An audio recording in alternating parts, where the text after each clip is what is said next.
welcome to your first home group of 2015, and also welcome to the eastern end of my living room. I'm recording most of this month's home group videos at my house because, as you all probably know, it is snowing super hard outside. You all are on snow day, and I am here stuck in my living room. So, let's continue talking about vice versa. Talking about what are some changes, some shifts in mentality that following Jesus calls us to.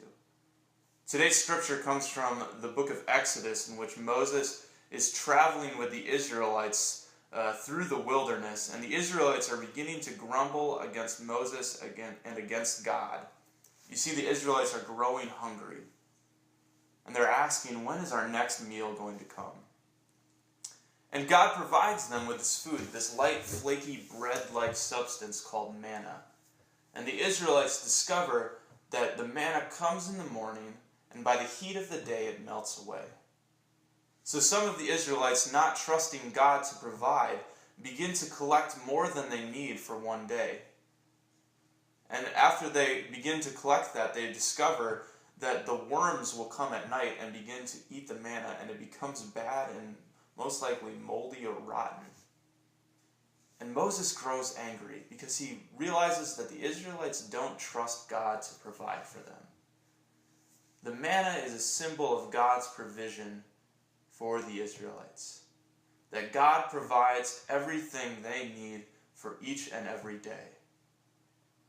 You see, we live in a world of consumerism and excess like never before.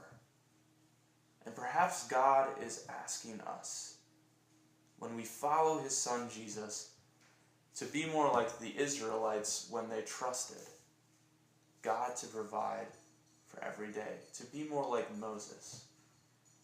You see, when Jesus was walking on this earth, a lot of people would come up to him and be disappointed at his response to their own personal wealth.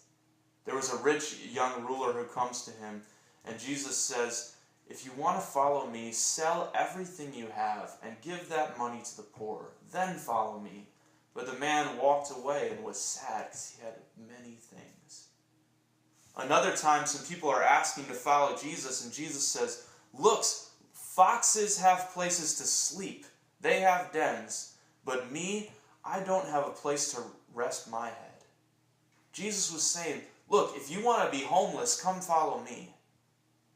And people walked away in huge crowds.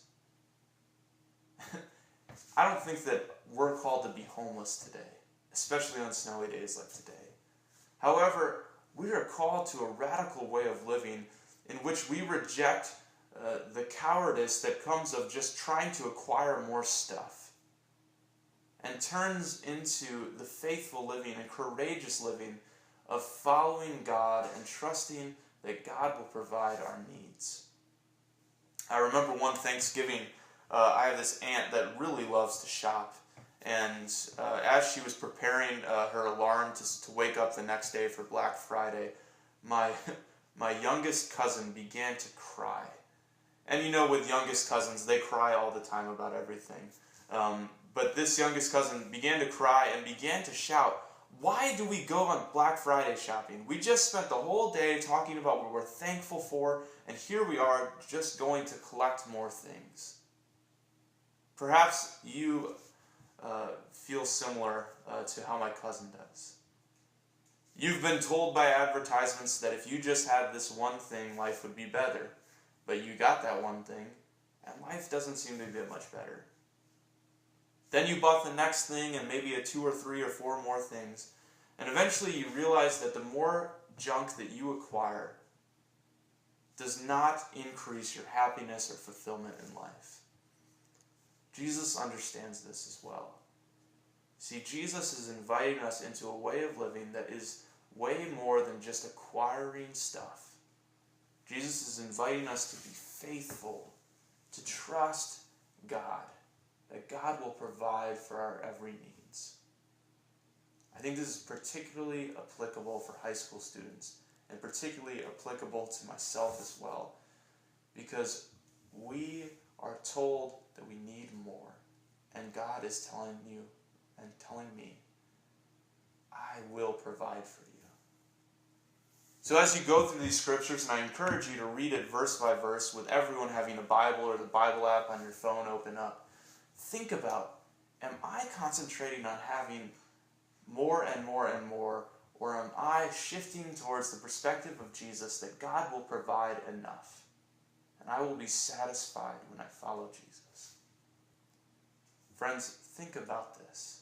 This is an important thing, an important time to wonder and to ponder what life could look like following Jesus.